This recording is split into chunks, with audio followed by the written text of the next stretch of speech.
Okay, आप शांत हो जाओ। यहाँ पर हम लोग बात करने वाले हैं रोड मैप के बारे में।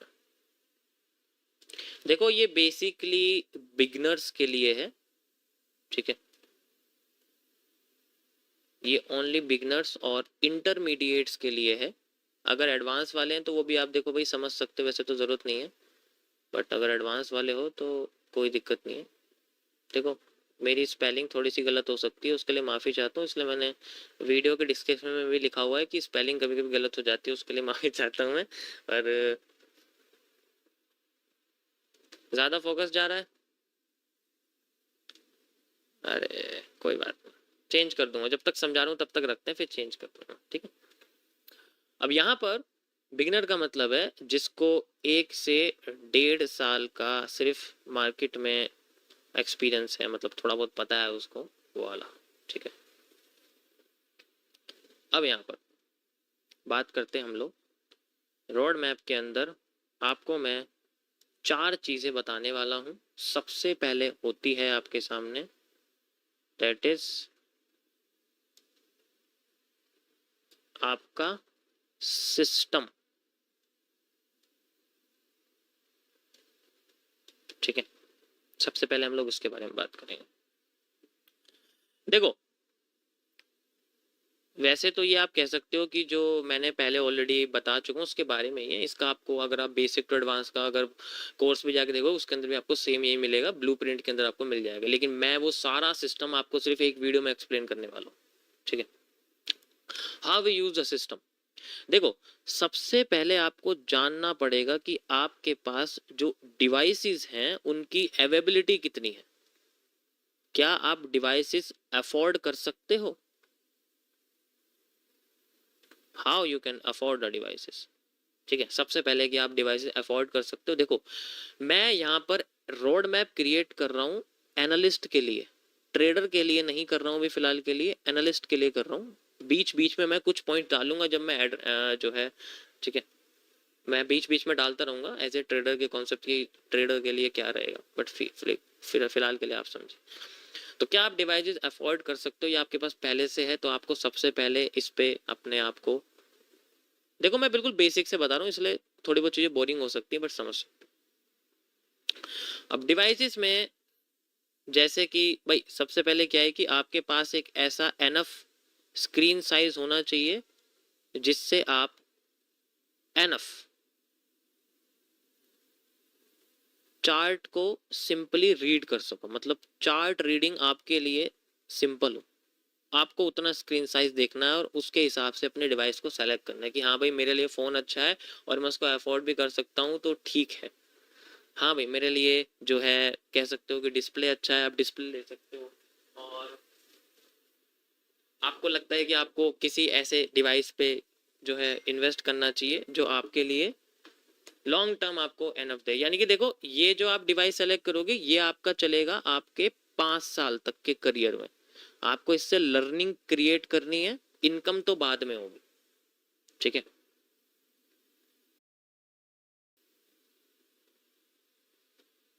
ठीक है, लर्निंग क्रिएट करनी है, इनकम तो बाद में होगी। तो आपको कि भाई मुझे लगता है कि मेरे लिए जो है फोन काफ़ी है, मैं फ़ोन से कर सकता हूँ, ठीक है, मेरे लिए फ़ोन काफ़ी है। मुझे लगता है कि मेरे लिए जो है आईपैड काफ़ी है तो मैं आईपैड से कर सकता हूँ, लैपटॉप काफ़ी है तो लैपटॉप से कर सकता हूँ। लेकिन ये नहीं है कि आपको सबसे पहले इसमें बिल्कुल ही पैसा इन्वेस्ट कर देना, घुसा देना। ऐसी चीज़ अफोर्ड करनी है जो आप बेसिकली अपने लाइफस्टाइल के हिसाब से कर सको। दूसरे की लाइफस्टाइल देख के मत करना कि भाई उसके पास तो एप्पल के प्रोडक्ट्स हैं वो तो एप्पल के करता है, उसके पास किसी और कंपनी के वो उसके, ऐसे मत करना। इसलिए मैंने बोला अफोर्ड, मैंने शुरुआत में बोल दिया आपको अफोर्ड। आप अपनी लाइफस्टाइल के हिसाब से करो कि जो है वो सही चल रहा है और आपको डिसाइड करना है कि वो 5 साल तक सही चल सकता है। बीच में डिस्टर्बेंस नहीं चाहिए उससे कि वो खराब हो गया ये हो गया। तो पहले से आपको अपने पहले डिवाइस पे फोकस करना है। और चार्ट एनालिस्ट के लिए सबसे बेस्ट डिवाइस होता है गाइस लैपटॉप। आपको लैपटॉप पे इन्वेस्ट करना ही पड़ेगा, इसके अलावा और कोई नहीं है। क्योंकि अगर आप फ़ोन में करोगे और लैपटॉप में सिर्फ आपके पास आपका सिर्फ एक चार्ट रीडिंग का सॉफ्टवेयर होना चाहिए, उसके अलावा कुछ भी नहीं होना चाहिए।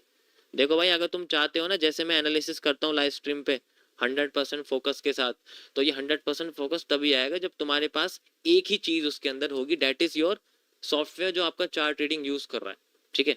अब जैसे ट्रेडिंग व्यू है भाई, ट्रेडिंग व्यू सॉफ्टवेयर ही हो गया हमारा, ठीक है। तो एज ए सॉफ्टवेयर है। अब तुम मेरे मैकबुक में देखोगे ना, तुम्हें सिर्फ ट्रेडिंग व्यू दिखेगा, सिर्फ ट्रेडिंग व्यू, और कुछ नहीं है उसके अंदर, कुछ भी नहीं है। मैं उसमें खोलता ही नहीं, उसको यूज ही नहीं करता हूं। दूसरे वाले में भी सिर्फ ट्रेडिंग व्यू है। तो इसलिए अगर तुम्हें 100% फोकस बढ़ाना है तो तुम्हें सिर्फ एक ही चीज को यूज करना पड़ेगा, that is why your 100% focus के लिए। अब आपको लैपटॉप बेस्ट चाहिए तो इसके लिए आप जाके यूट्यूब से ट्यूटोरियल्स देख सकते हो अपने बजट के हिसाब से, ठीक है। और ये भी डिसाइड करना पड़ेगा आपको कि भाई वो कितने टाइम तक रन कर सकता है। ये मैं आपको एडवाइस नहीं करूंगा आपको कौन सा लेना, ये आपको यूट्यूब पे आप जाके ट्यूटोरियल्स देख सकते हो, उससे आप अपने जेब के हिसाब से बाय करना।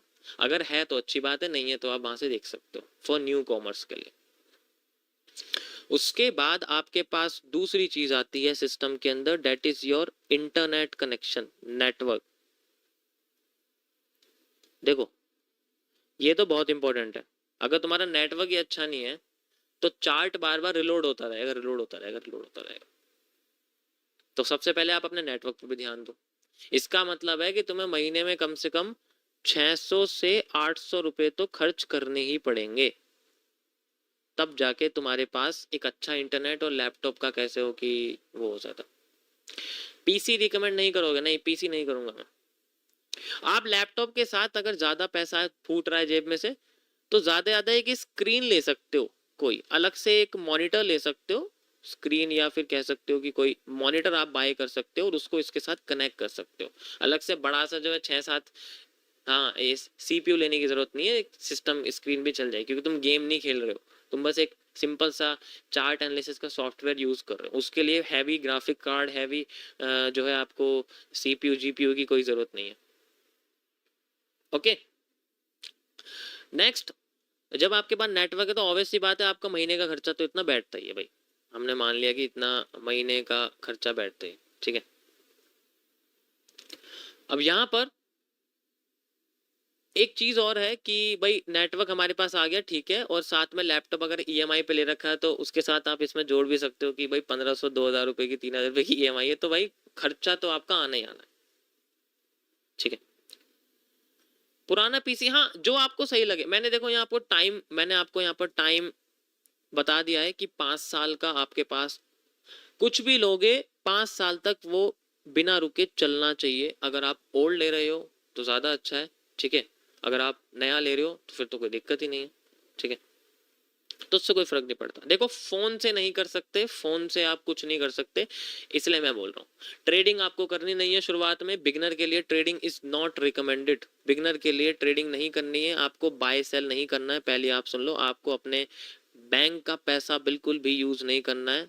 Bank account is not used for learning purpose. Learning time पे आपको अपने ट्रेडिंग नहीं करनी, यानी कि नो बाय सेल, आपको बाय सेल नहीं करना है। आपको इस फेज में किसी ब्रोकर से कोई मतलब नहीं है, आपको इस फेज में किसी प्रॉप फर्म से कोई मतलब नहीं है, आपको इस फेज में किसी फंडिंग फर्म से कोई मतलब नहीं है, ठीक है। समझ लो पहले जो मैं बता रहा हूँ ये बहुत इंपॉर्टेंट है, वरना तुम्हारा सारा फोकस, जो 100% फोकस तुम्हें मैं चार्ट में दिलवाना चाह रहा हूँ, वो तुम्हारा बाय सेल में चला जाएगा। और एक बार ये बाय सेल में चला गया फिर तुम्हारा पैसा कैसे जाएगा मैं नहीं बता सकता, तुम खुद जानते हो। नेटवर्क अच्छा होने के बाद आपको इस सिस्टम के अंदर एक और चीज यहां पर देखनी पड़ेगी, that is your home environment. ये बहुत इंपॉर्टेंट है। जब तक आपका माइंड आपको फ्री नहीं रखेगा तब तक आप फोकस नहीं दे पाएंगे। तो आपका होम एनवायरनमेंट भी बहुत ज़रूरी है। आपको देखना पड़ेगा कि क्या मैं ऐसे एनवायरनमेंट में रहता हूँ जिसमें मुझे ज़्यादा शोर शराबा रहता है, मतलब साउंड ज़्यादा रहता है, तो साउंड नहीं होना चाहिए, ठीक है। डिस्टरबेंस नहीं होनी चाहिए, ऐसा है कि कोई डिस्टरबेंस ना हो, ऐसा होना। अब मैं बैठा हूँ, मुझे कोई डिस्टर्ब कर रहा है? हाँ, कभी कभी बीच में से कभी एक छोटी मोटी चुईयाँ आ जाती है, उसको मैं देख लेता हूँ, लेकिन वो इतनी बड़ी डिस्टरबेंस नहीं है, ठीक है। कोई आपका डिस्टरबेंस नहीं होना चाहिए। देखो ये जो टाइम है, ये जो टाइम है ये बेसिकली आपका 2 से 4 घंटे का कॉन्सेप्ट है। ये 2 से 4 घंटे के अंदर के प्रोसेस हैं आपके। ये 2 से 4 घंटे के लिए आपका जो होम एनवायरनमेंट है उसमें आप ऐसी जगह पे बैठो जहाँ आपको साउंड ना मिले, ठीक है, जहाँ आपको डिस्टरबेंस ना मिले, जहाँ आपको कोई और बाकी चीजें ना,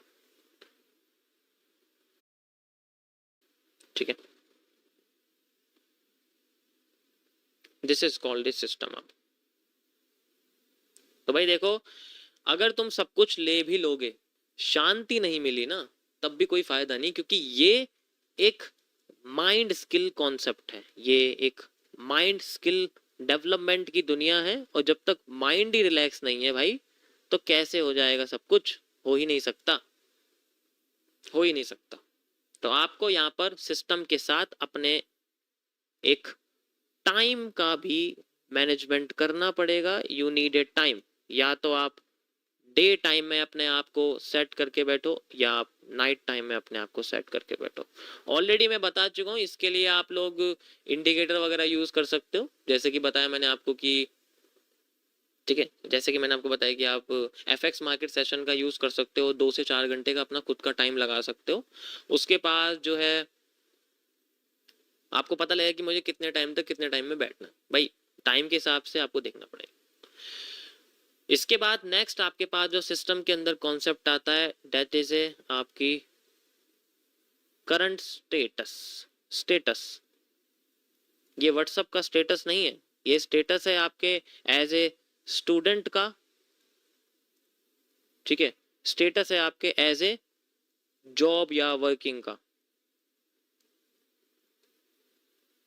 देखो भाई, देखो जो स्टूडेंट है, मैं तो उसको रिकमेंड नहीं करूंगा कि वो इस फील्ड में आए, क्योंकि जब तक वो 18+ नहीं हो जाता, उसको यहाँ पर आने की कोई ज़रूरत नहीं है, सीखने की भी कोई ज़रूरत नहीं है। क्योंकि अगर उसको एक बार इस चीज़ की लत लगी, तो वो अपनी नॉर्मल पढ़ाई छोड़ देगा, और उससे उसकी एकेडमिक्स पे फ़र्क पड़ेगा। इसलिए मैं नहीं चाहता कि उसके 12th और 11th या 10th में जो है डी ग्रेड आए। डी ग्रेड आएगा, लेकिन उसका पैटर्न आपको चार्ट में यूज़ करना है, लेकिन वो बाद में यूज़ करना। तो मेरा रिकमेंड ये रहेगा, जब तक 18+ नहीं हो जाता, तब तक आपको उसमें आने की ज़रूरत नहीं है। ऐसा कुछ नहीं है कि उम्र छूट जाएगी, ऐसा नहीं होता। आपकी उम्र नहीं है, 18 से नीचे वाले बिल्कुल ना है, तो आप लोगों के लिए इट इज़ नॉट रिकमेंडेड। आपके लिए पार्ट टाइम जॉब भी रिकमेंड नहीं है भाई, तुम पार्ट टाइम जॉब भी नहीं कर सकते, ये उम्र ही नहीं है तुम्हारी कुछ करने की। एक तराजू की लाइफ है, जैसे एक तराजू होता है ना, तुमने अगर लाइफ में पहले ही सब कुछ कर लिया, तो बाद में तुम्हें चढ़ना पड़ेगा ऊपर। टाइम आएगा, आराम से बैठो, जब टाइम आएगा धीरे धीरे करना, फिर स्लाइड कर करके जब वो टाइम आएगा, अच्छे टाइम पे तुम्हें वो चीजें मिलेंगी, ठीक है। अभी नहीं करना तुम्हें, भूल जाओ अभी। तो इसलिए ये लोग दूर रहे, इन लोगों के लिए यहाँ कुछ भी नहीं है। दूसरी चीज, जो जॉब बिजनेस करने वाले हैं भाई, तुम्हें तो देखो अपना एक फिक्स टाइम निकालना पड़ेगा।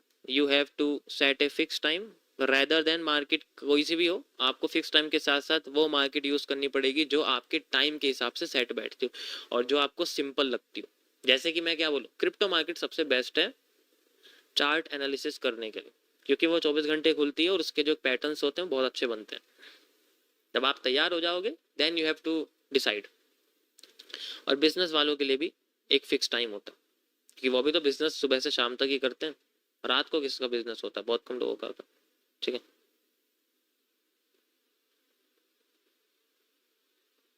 ओके, तो देखो, हाथ पैर तो हिलाने पड़ेंगे, बेड पे पड़े पड़े तो आपको कोई जो है नोटों की गड्डी या फिर पोजीशन नहीं देने वाला, और मैं तो बिल्कुल नहीं दूंगा, मेरे से तो भूल जाओ। इसलिए तुम्हें बेड पे पड़े पड़े बाई सेल सिग्नल नहीं मिलने वाले, तुम्हें अपने लिए खुद अपने आप को इंडिकेटर बनाना पड़ेगा। So this is the system, ये आपका सिस्टम है, and this is one of the, ये पहला आपके लिए गाइडेंस रहेगी अकॉर्डिंग टू दिस, ठीक है। समझ आया सबको कि सबसे पहले अपना एक सिस्टम ही अपने आप को अपने माहौल में ढालना पड़ेगा, और इसके लिए आपको अपना वही, जैसे कि कोरोना वाला टाइम है, 21 दिन के लिए आपको ये सब चीजें लगातार पहले कंटिन्यू करनी पड़ेंगी, चाहे आप किसी भी चीज करो। और इस फेज में आपको सिस्टम में ये तो बता दिया आपको क्या करना है, अब मैं आपको बताता हूँ क्या नहीं करना है। सबसे पहले आपको वो चीजें हटानी पड़ेंगी जो आपको इन सब चीजों को करने से रोकती है, यानी कि डिस्ट्रैक्शंस के अंदर देखो कुछ भी आ सकता है, सोशल मीडिया आती है आपका, क्योंकि देखो डिस्ट्रैक्शन का मतलब है आपको अपना जो पेशेंस लेवल है ना उसको इंक्रीज करना है। पेशेंस लेवल को इंक्रीज करने के लिए उन चीजों को हटाना पड़ेगा जो पेशेंस लेवल को डिक्रीज कर रही हैं। जैसे कि कोई वीडियो देखना जिसकी लेंथ बहुत कम है, शॉर्ट वीडियो देखना, ठीक है। वो वीडियो देखने से क्या होता है कि पेशेंस लेवल कम होता है। और मोटिवेशन वीडियो बिल्कुल नहीं देखनी है, ठीक है, मोटिवेशन वीडियो बिल्कुल नहीं देखनी है। उससे क्या होगा, ओवर मोटिवेट हो जाओगे, जो सीखना है वो नहीं सीखोगे, फिर कुछ और ही दिमाग में आएगा कि अब तो मैं ये खरीदूं, अब तो मैं वो खरीदूंगा। मेरे दिमाग में आज तक कुछ नहीं आता कि मुझे ये खरीदना, मुझे वो खरीदना है। हाँ ये जरूर आता है कि मुझे ये खाना है, मुझे वो खाना है, वो अलग बात है, वो कभी बंद नहीं हो सकता, ठीक है। अब यहाँ पर ये आपके सामने था सिंपल सा एक पॉइंट रोड मैप का, कि आपका सिस्टम कैसा होना चाहिए, आपको किस तरीके से अपने आप को अटैच करके रखना है, बिल्कुल 21 दिन तक लगातार, ताकि आपकी एक हैबिट बिल्ड हो। Then you have to go for it. समझ आया सभी को? नेक्स्ट टॉपिक यूज करूं? पहले बोलो यस और नो, समझ आया तो मैं नहीं। चलो मैं इसको थोड़ा सा ऐसे कर देता हूँ, स्क्रीनशॉट लेना चाहे तो स्क्रीनशॉट ले लो तुम।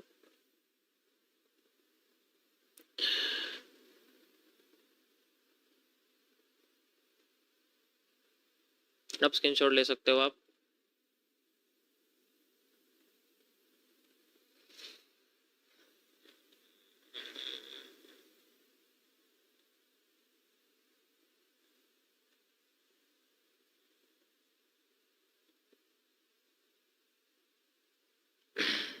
ओके,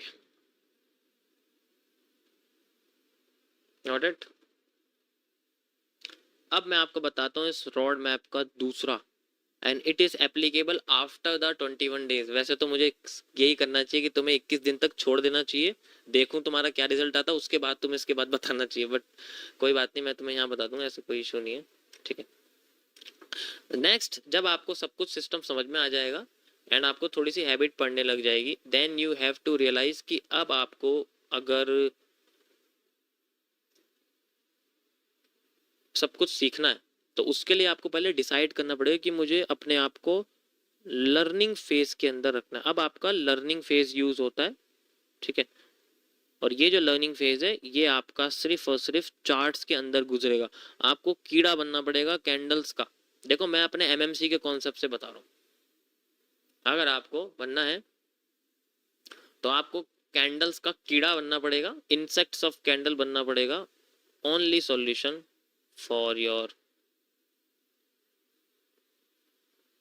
ठीक है, आपको इंसेक्ट्स कैंडल्स का इंसेक्ट करना बनना पड़ेगा।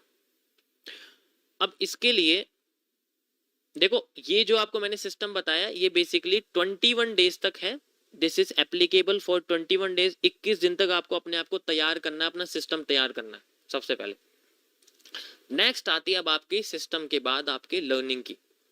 अब यहां पर आपका जो फेज है ये फेज आपका रहेगा 3.5 ईयर्स से लेके 5.5 ईयर्स तक। देखो मैं झूठ नहीं बोलूंगा, मैं जो सच्चाई है वो आपको बोलूंगा यहाँ पर, ठीक है, जो मैं सच्चाई है वही बोलूंगा आपसे, झूठ नहीं बोलूंगा कि अगर तुम्हें टाइम कम करना है तो तुम मेरे ये चीज खरीद लो, तुम मेरे वो चीज खरीद लो, कुछ भी कर लो, दिमाग में तो उतने टाइम में घुसेगी। कुछ भी खरीद लो, इंजेक्शन थोड़ी घुसा दूंगा मैं, एमएमसी का इंजेक्शन थोड़ी लगाऊंगा तुम्हें कि एमएमसी अपनी जो है पुड़िया में से निकाली, अपने 22 साल की पुड़िया निकाली और तुम्हें इंजेक्शन लगा दिए, चलो भाई खत्म, एक बंदा एमएमसी वाला तैयार हो गया, एक और कैंडल किंग आ गया, चलो दूसरा भी आ गया, तीसरा भी आ गया। ऐसे थोड़ी होता है, टाइम तो देना पड़ेगा ना। तो ये फेज आपका, नाउ आपका जो लर्निंग फेज है वो आपका अब यहाँ पर शुरू हो जाता है। और इस फेज में बहुत सारी चीजें हैं। यहाँ आपके पास दो चीजें आती हैं कि या तो आप मेरी बनाई हुई एमएमसी पढ़ो या किसी और की बनाई हुई एसएमसी पढ़ो, या तुम एमएमसी पढ़ो या एसएमसी पढ़ो, वो तुम्हारी मर्जी है तुम्हें क्या पढ़ना। कुछ भी पढ़ोगे इतना टाइम तो लगना ही लगना है, चाहे तुम कुछ भी हो जाए, ठीक है, इतना टाइम तो लगने लगा, क्योंकि इससे आपका जो माइंड है वो एब्जॉर्ब करेगा, क्योंकि डिपेंड करता है आपकी जो ये टाइम डिपेंड करता है आपके एब्जॉर्प्शन के ऊपर कि आप कितना एब्जॉर्ब करते हो, कितनी जल्दी एब्जॉर्ब करते हो, रेट ऑफ एब्जॉर्प्शन, कितनी फास्ट आप चीजों को एक्वायर करते हो, समझते हो, कितना जो है आप समझते हो, ठीक है। देखो मैं तुम्हें हेल्प कर सकता हूँ कि मैं 5 साल से तुम्हें 3 साल तक लेके आ जाऊं, मैं हेल्प कर सकता हूँ, ठीक है, लाइव स्ट्रीम आप देख सकते हो, हेल्प हो जाएगी आपकी। लेकिन ये भी बहुत मुश्किल है, it is a hard work. अब भाई हार्ड वर्क करेंगे तभी तो उसके बाद स्मार्ट वर्क निकलेगा,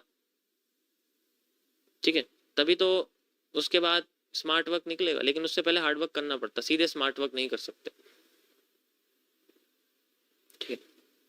अब ये तो पता लग गया कि हाँ भाई इस फील्ड में 3.5 से 5.5 साल लगेगा, लेकिन इतने टाइम तक मैं कुछ भी नहीं करूंगा, 1 रुपया भी नहीं कमाऊंगा। सवाल आ रहा होगा मन के अंदर, इतने टाइम तक अब आपका जो है सेविंग शुरू होगी।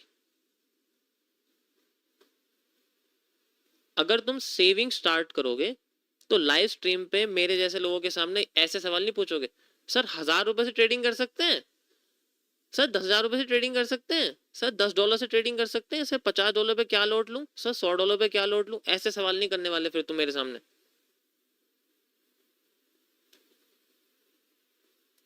ठीक है, ऐसे सवाल नहीं करने वाले फिर तुम मेरे सामने।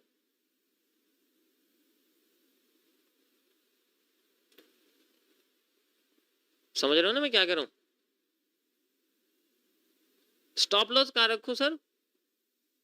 कॉल ऑप्शन लेके बैठा हूं, क्या करूं? पुट ऑप्शन लेके बैठा हूं, क्या करूं? है? सर इतना अच्छा समझाते हो, आपने बहुत अच्छा जो है समझाया है, 1 हफ्ते से आप इतनी मेहनत कर रहे हो, 120 दिन हो गया आपको। सर इसी बात पे एक बाय ट्रेड बता दो ना, एंड में आके भीख मांगना शुरू, ठीक है। ये सवाल नहीं पूछने वाले फिर तुम, क्योंकि एक एवरेज बंदा अगर जॉब भी कर रहा है, बिजनेस भी कर रहा है, तो अगर वो महीने के अगर मान के चलो 4,000 रुपए भी सेव कर देता है, तो उसके हिसाब से पर मंथ के हिसाब से इतने टर्म में अगर इतना टर्म लिया जाए, यानी कि टोटल मान के चलो 4 साल लिया जाए, तो कितना पैसा इकट्ठा हो जाएगा? कम से कम मैं कहता हूं कि कम से कम मान के चलो 2 लाख रुपए इकट्ठा हो गया। क्या अब तुम मेरे से आगे बोलोगे कि 2 लाख पे ट्रेडिंग कर सकते हैं? तुम्हें ही पता है 2 लाख रुपए बहुत होता है। इससे एक तो इस टर्म में ये जो तुमने 4 साल दिए हैं ना, ये 4 साल जो तुमने लर्निंग को दिए, अब तुम कीड़े बन चुके हो। इसमें तुम्हारे पास क्या क्या कॉन्फिडेंस आएगा, ठीक है। इसमें तुम मोटिवेटेड रहोगे, हमेशा मोटिवेटेड रहोगे, तुम्हें मोटिवेशन की जरूरत ही नहीं पड़ेगी, तुम्हें किसी वीडियो की जरूरत नहीं पड़ेगी, कुछ नहीं होने वाला, ठीक है, ठीक है। मोटिवेटेड रहोगे और साथ के साथ कंसिस्टेंसी भी आ जाएगी तुम्हारे अंदर, ठीक है। और जब ये पैसा सेव होता रहेगा, जरूरी नहीं है कि तुम्हें ट्रेडिंग ही करनी है। यहां पर आपके सामने आता है तीसरा फेज, लर्निंग फेज हो गया, 3.5 साल 4 साल हो चुके हैं, पैसा भी इकट्ठा हो चुका है, पैसा भी इकट्ठा कर लिया, सीख भी गए हो, एक्यूरेसी भी अच्छी हो रही है, सप्लाई डिमांड एमएमसी भी सीख गए, एसएमसी भी सीख गए, जो तुम्हें सीखना चाहे तुम वो सीख सकते हो। अब यहाँ पर जो इसका तीसरा फेज है, आफ्टर 3.5 और 4.5 ईयर्स, आज से